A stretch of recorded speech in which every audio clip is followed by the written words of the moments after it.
ನಿಮ್ಮ ಮಾಧ್ಯಮದವರು ಇದರಲ್ಲಿ ಅಹಮದಾಬಾದು ದುರಂತ ಈ ದೇಶದಲ್ಲಿ ಆಗಬಾರ್ದಾಗಿತ್ತು, ಇಲ್ಲೇ ಪ್ರಪಂಚದಲ್ಲಿ ಎಲ್ಲೂ ಕೂಡ ಆಗಬಾರ್ದಾಗಿತ್ತು. ಭಾಳ ಜನಕ್ಕೆ ಬರ್ನಿಂಗ್ ಎಲ್ಲ ಆಗಿದೆ, ಅದನ್ನೆಲ್ಲ ಅವರು ನಮಗೆ ತೋರ್ಸೋಕ್ಕೆ ಹೋಗಲಿಲ್ಲ. ಭಾಳ ಇನ್ಫೆಕ್ಷನ್ ಎಲ್ಲ ಆಗ್ತಿದೆ. ಆ ಸ್ಪಾಟ್ ಎಲ್ಲ ನೋಡಿದ್ರೆ ಇನ್ನೂ ಸ್ವಲ್ಪ ಒಂದು 500 ಮೀಟ್ರ್ ಹೋಗಿತ್ತು ಅಂದರೆ ಇನ್ನೂ ಸಾವಿರಾರು ಜನಕ್ಕೆ ತೊಂದರೆ ಆಗೋದು. ಎರಡು ದೊಡ್ಡ ಬಿಲ್ಡಿಂಗ್ಗಳ ಮಧ್ಯೆ ಸ್ಟೂಡೆಂಟ್ಸು, ಪಾಪ ವಿದ್ಯಾರ್ಥಿಗಳು, ಕೆಲವರಿಗೆ ಸ್ವಲ್ಪ ಕಡಿಮೆ ಇದಾಗಿರೋ ಧೈರ್ಯವಾಗಿದ್ದಾರೆ. ಮಿಕ್ಕಿದವರೆಲ್ಲ ಇನ್ನೂ ಭಾಳ ಆತಂಕದಲ್ಲಿದ್ದಾರೆ.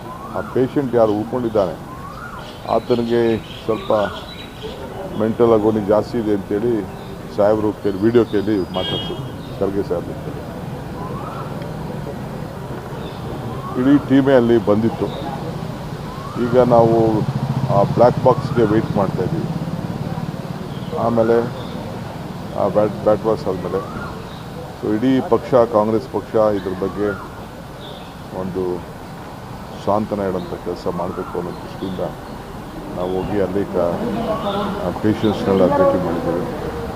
ಈ ದೇಶಕ್ಕೆ ಬರಬಾರ್ದು, ಇಂಥ ದುರಂತ ಬರಬಾರ್ದು ಅಂಥೇಳಿ ನಾವೆಲ್ಲ ಅವರೆಲ್ಲ ನೊಂದವ್ರಿಗೆಲ್ಲ ಕೂಡ ಪ್ರಾರ್ಥನೆ ಮಾಡೋಂಥ ಕೆಲಸ. ಇವಾಗ ಇನ್ನೊಂದೇನೆಂದರೆ ಏವಿಯೇಷನ್ ಮಿನಿಸ್ಟ್ರ್ ಬಗ್ಗೆನೂ ಭಾಳಷ್ಟು ಕ್ವಶನ್ಗಳು, ಇಲಾಖೆ ಕರೆಕ್ಟಾಗಿ ಸರಿಯಾಗಿ ಕೆಲಸ ಮಾಡ್ತಾ ಇಲ್ಲ. ಈಗ BJPಯವರು ನಮ್ಮ ಬಗ್ಗೆ ಮಾತಾಡ್ತಾರೆ.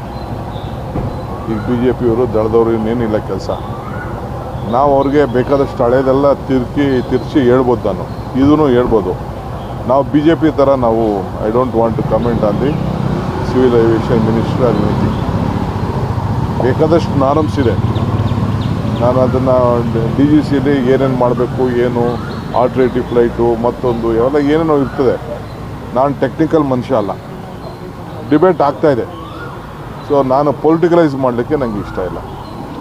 ಸತ್ತೋರ ಮೇಲೆ, ಎಣದವ್ರ ಮೇಲೆ ಬರೀ ಫೈಂಡಿಂಗ್ ಫಾಲ್ಟ್ಸು, ಅದು BJPಯವ್ರ ಡ್ಯೂಟಿ, BJP ದಳದವ್ರ ಡ್ಯೂಟಿ. ಈಗ ಮಾಡ್ತಾವ್ರಲ್ಲ, ಎಣದ ಮೇಲೆ ರಾಜಕಾರಣ ಮಾಡ್ತಾರಲ್ಲ, ಅವ್ರು ಅದು ಮಾಡ್ಕೊಳ್ಳಿ. ನಾನು I don't want to comment on the minister at this point of time. This is a serious concern of the nation.